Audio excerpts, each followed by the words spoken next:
ఆధ్యాత్మిక మార్గంలో ఏదో ఒక సాధనలో కనుక నీవు చేరగలిగితే, అంటే ఆ స్థాయికి నీవు మెల్లిగా మొదలు పెడితే తర్వాత ఏ స్థాయికి వెళ్ళాలి, ఎక్కడికి వెళ్ళాలి అనేది సహజంగా మన సాధన బట్టి అది నడిచిపోతూ ఉంటుంది కదా గురువుగారు. అంటే ఇప్పుడు శబ్దమో, మంత్రమో, ధ్యానమో అనేక భక్తి మార్గాలు ఉన్నాయి. మొదలు పెడితే తర్వాత ఏ స్థాయికి వెళ్ళాలనేది మన ప్రయత్నపూర్వకంగా జరిగే సహజ ప్రక్రియ అదే. అవునమ్మా. శ్రవణము ఉంది, కీర్తనం ఉంది, పాద సేవనం ఉంది, అర్చనం ఉంది, వందనం ఉంది, దాస్యం ఉంది, సఖ్యము ఉంది, ఆత్మనివేదన, ఇట్లా రకరకాలైనటువంటి భక్తి మార్గాలు మనకి పెద్దలందరూ కూడా తెలియపరిచి ఉన్నారు. నువ్వు ఎక్కడో అక్కడ మొదలు పెట్టాలి.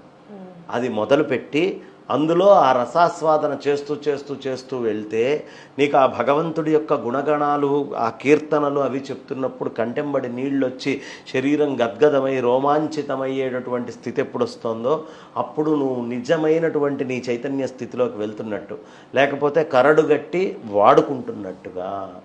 కాబట్టి అలా కాదు, ఎప్పుడైనా సరే ఏదో ఒక దాంతో మన జీవితాన్ని ఆరంభం చేయాలి. అందుకనే భగవంతుడు ఆయన చాలా అద్భుతమైన పని చేశాడమ్మా. మిగతా అన్నిటికీ మనకి ఇప్పుడు నవరంధ్రాలు ఉన్నాయి, కళ్ళు ఇట్లా మూసేయచ్చు, ముక్కు బిగబట్టచ్చు కాసేపు గాలి పీల్చకుండా, మూతి మూసేసేయచ్చు.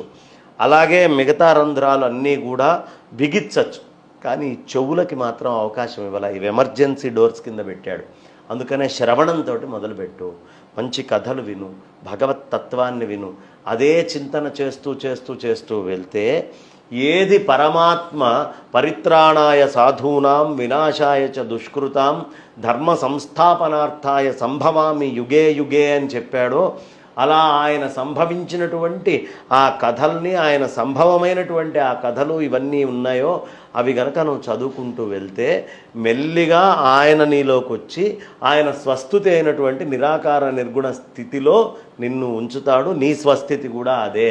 అది తెలియనంత దాకా నువ్వు మాయలోనే ఉంటావు, అది తెలిస్తే ముక్తుడు అవుతావు.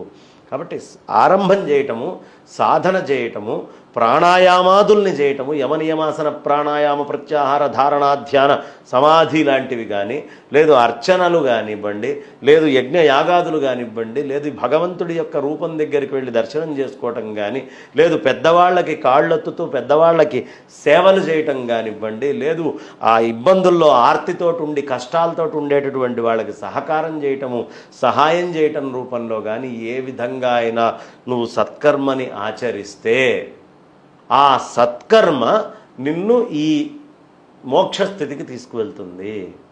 సత్కర్మాచరణ చేస్తే ఏమవుతుందమ్మా? వేదకర్మను ఆచరిస్తే చిత్తశుద్ధి కలుగుతుంది. చిత్తశుద్ధి ఎవడికి కలుగుతుందో వాడిలో, ఆ చిత్తంలో మాత్రమే జ్ఞానం ఉంటుంది. ఆ జ్ఞానం ఎవడికి వస్తుందో జ్ఞానాదేవత కైవల్యం అనే ఉపనిషత్తు వాక్యం ప్రకారం మోక్షము అనేది వాడికి వస్తుంది. మోక్షం రావడం కోసము మనకి చెప్పినటువంటి అన్ని సిద్ధాంతాలు గొప్పవే. దేన్నైనా ఆచరించు, ఇంకో దాన్ని ద్వేషించకు, అన్నిటినీ ఆచరించు, జాగ్రత్తగా అది పట్టుకొని దారిలో నువ్వు వెళ్ళి ఆ నిరాకారమైనటువంటి నిజతత్వ నిజస్వరూపము నీది అనే విషయం తెలుసుకో.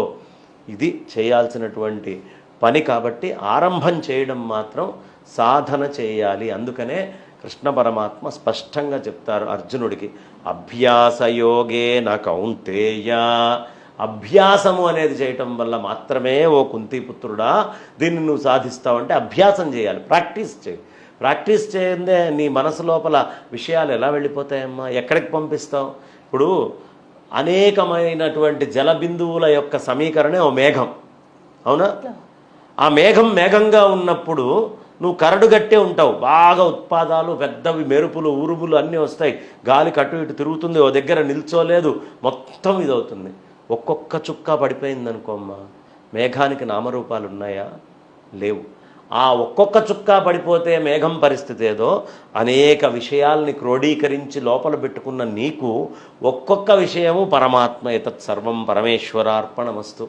ఏ విషయం వస్తే ఆ విషయం ఇది పరమేశ్వరుడి యొక్క పాదపద్మాలకు నేను నారాయణార్పణం, వాసుదేవార్పణమస్తు అని మీ ఇష్టం వచ్చిన దేవుడి దగ్గరికి తీసుకొని వెళ్ళి నీకు ఏది నచ్చితే ఆ రూపంలో ఇది నేను అర్పించేస్తున్నానని ఒక్కొక్క విషయాన్ని మనసులోంచి తీస్తే సంకల్ప వికల్పాత్మకమైంది మనస్సు. ఇవన్నీ పోతే మనస్సు ఎక్కడుంది?